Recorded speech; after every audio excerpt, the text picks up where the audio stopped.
वालेकुम स्टूडेंट्स, मैं हूं आपका इंस्ट्रक्टर आतिफ नसीम और ये है आपका YouTube channel science math sensible. आज के लेक्चर में स्टूडेंट्स हमने कुछ इक्वेशंस के लिहाज से टाइप्स ऑफ फंक्शंस हमने डिस्कस करनी है और इस लेक्चर में हम 4 टाइप्स ऑफ फंक्शंस डिस्कस करेंगे और फिर इसके नेक्स्ट लेक्चर में हम एक टाइप ऑफ फंक्शन डिस्कस करेंगे। आज के लेक्चर में जो हमने टाइप्स ऑफ फंक्शन डिस्कस करनी है वो इवन फंक्शन है, ऑड फंक्शन है, इंक्रीजिंग फंक्शन है और डिक्रीजिंग फंक्शन है। स्टूडेंट स्टार्ट करते हैं इवन फंक्शंस की। ठीक है, इस हर फंक्शन की अपनी अपनी कंडीशन है और अगर वो कंडीशन सेटिस्फाई हो जाती है तो हम उसको वो नाम दे देते हैं। इवन फंक्शन आपके साथ कौन सा फंक्शन है? एफ ऑफ एक्स एक फंक्शन है और उसे उस वक्त हम इवन फंक्शन कहेंगे जब वो ये कंडीशन सेटिस्फाई कर लेगा। F of X is equal to F of minus X. ठीक है, ये एक ऐसा कंडीशन है जिसको अगर आप समझे तो आप इसको इस तरह समझ सकते हैं कि एक ऐसा फंक्शन जो साइन ऑफ द इनपुट से इंडिपेंडेंट हो, जो साइन ऑफ इनपुट पर डिपेंड ना करता हो, जिसमें अगर आप इनपुट में पॉजिटिव वैल्यू दे या आप नेगेटिव वैल्यू दे आपको एक ही आंसर मिले। मतलब एफ ऑफ प्लस एक्स और एफ ऑफ माइनस एक्स से आपको एक ही आंसर मिले। एक ऐसे फंक्शन को हम इवन फंक्शन कहते हैं। कुछ एग्जांपल्स मैंने आपको दिए हैं। y is equal to cos X. Students आप कैलकुलेटर पे ट्राई कर लें, cos 30 पुट कर दें और cos माइनस 30 पुट कर दें, cos 90 पुट कर दें और cos माइनस 90 पुट कर दें, आपको दोनों से सेम जवाब मिलेगा। इसका मतलब यह है कि cos x का जो फंक्शन है that is independent from the sign of the input. ठीक है, इसी तरह y is equal to X square. आपको पता है स्क्वायर नेगेटिव वैल्यू को पॉजिटिव कर देता है और रिजल्ट पे कुछ असर नहीं होता। अगर आप इसमें x is equal to 2 put करेंगे आपको 4 रिजल्ट मिलेगा। आप अगर x is equal to minus 2 put करेंगे तब भी आपको 4 रिजल्ट मिलेगा। Students y is equal to x modulus. Modulus का काम नेगेटिव नंबर को पॉजिटिव कर देना है, तो ये भी आपको पॉजिटिव और नेगेटिव साइंस पर एक ही रिजल्ट देगा। ये आपको स्टूडेंट्स इसके ग्राफ्स दिखाई दिए गए हैं। y is equal to cos X का ग्राफ ये है, ये y is equal to X square का ग्राफ है और ये y is equal to X modulus का ग्राफ है। अगर ये सिर्फ y is equal to X होता, ये मॉडुलस ना होता, तो फिर ये ग्राफ यहां पर इस तरह आपके साथ बढ़ता, लेकिन इस मॉडुलस की वजह से ये नेगेटिव वैल्यूज आपके साथ पॉजिटिव हो गई हैं। ठीक है, तो मॉडुलस का ग्राफ वो ओरिजिन पर वापस पॉजिटिव की तरफ शिफ्ट हो गया है। स्टूडेंट्स इन सब ग्राफ्स को अगर आप देखें, लेट्स सपोज आपको y is equal to X square वाला ग्राफ कंसिडर करते हैं। 2 वैल्यू पर आपको 4 रिजल्ट मिल रहा है, तो वही 4 रिजल्ट आपको -2 पर भी वही 4 रिजल्ट मिल रहा है। लेट्स सपोज इस ग्राफ को y is equal to X modulus का ग्राफ कंसिडर करें। x इज इक्वल टू 3 पे आपको y भी 3 मिल रहा है, लेकिन y इज इक्वल टू 3 आपको एक दूसरी जगह भी मिल रहा है, वो -3 है। तो x f ऑफ 3 और f ऑफ -3 दोनों आपके साथ सेम है।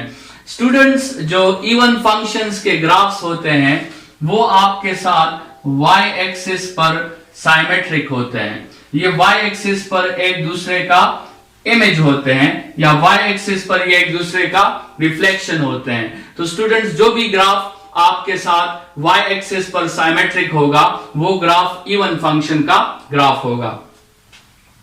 ऑड फंक्शंस, एक फंक्शन f ऑफ x को हम ऑड फंक्शन कह सकते हैं अगर वो इस कंडीशन को सेटिस्फाई कर दें कि f of minus x is minus F of x. मतलब ये कि एक ऐसा फंक्शन जिसमें अगर हम पॉजिटिव वैल्यू दें तो लेट्स सपोज हमें वो एक आंसर दे दे a, लेकिन जब हम उसमें नेगेटिव वैल्यू दें तो फिर वो हमें -a आंसर दे दें, मतलब बिल्कुल ऑपोजिट आंसर दे दें। पॉजिटिव वैल्यू इनपुट में देने से अगर हमें 10 आंसर मिल रहा है तो वही नेगेटिव वैल्यू इनपुट देने से हमें -10 आंसर मिल जाए। तो अगर ऐसा एक फंक्शन है तो ऐसे फंक्शन को हम ऑड फंक्शन जो है वो हम कहते हैं। इसकी एग्जांपल क्या है? वो साइन एक्स है।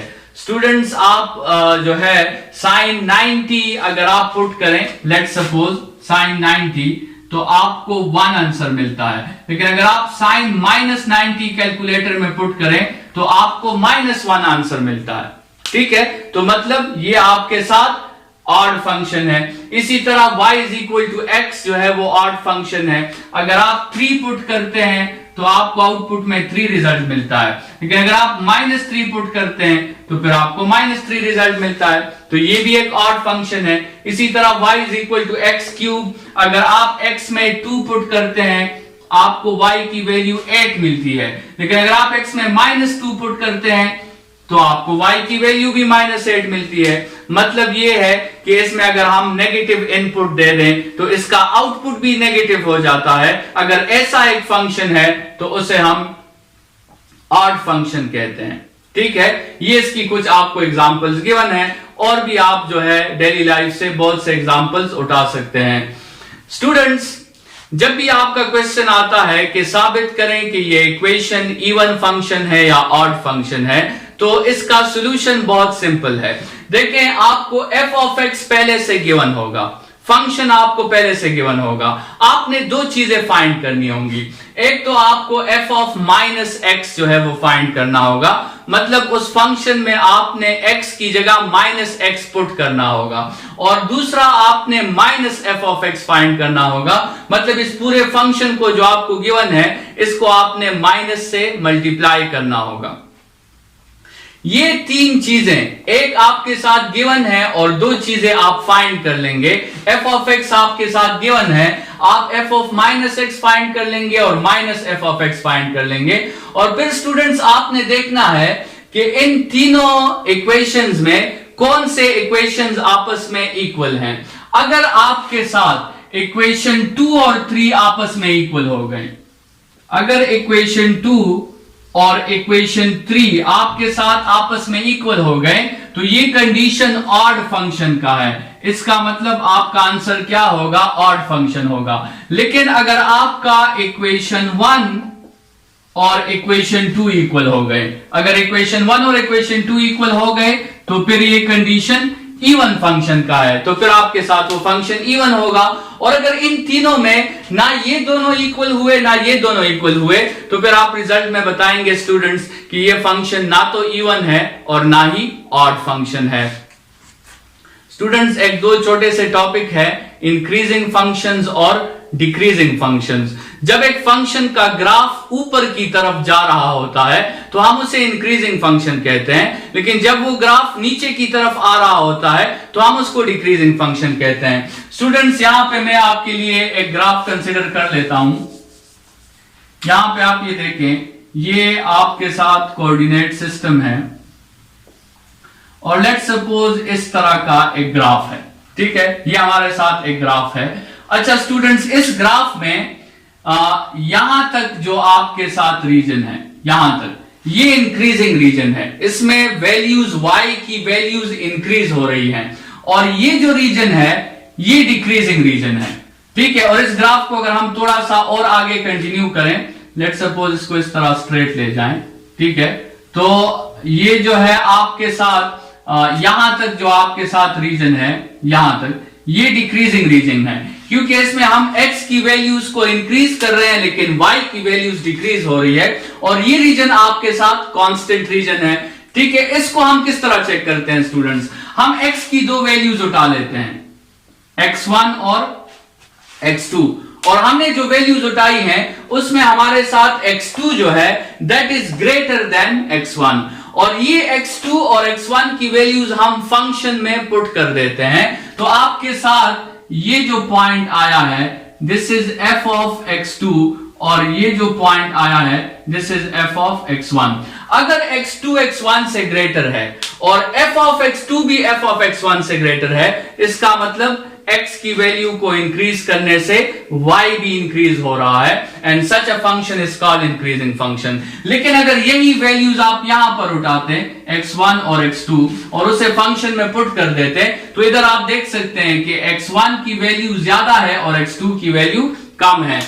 f ऑफ x1 की वैल्यू ज्यादा है और f ऑफ x2 की वैल्यू कम है। So if x2 is greater than x1 but f of x2 is less than f of x1, तो इसका मतलब यह है कि x को इंक्रीज करने से y डिक्रीज हो रहा है, and such a function is called decreasing function. Students, इस इंटरवल में अगर आप x1 और x2 ले लें, तो इस इंटरवल में आपको देखने को मिलेगा कि आपके साथ y की वैल्यूज चेंज ही नहीं हो रही। तो if x2 is greater than x1 but f of x2 is equal to f of x1, इसका मतलब ये होगा कि ये फंक्शन आपके साथ एक कांस्टेंट फंक्शन है, ये इनपुट से इंडिपेंडेंट है, इसका आउटपुट जो है वो इनपुट पर डिपेंड नहीं करता, इनपुट में चाहे आप जो भी वैल्यू दे दें इसका आउटपुट वही आएगा।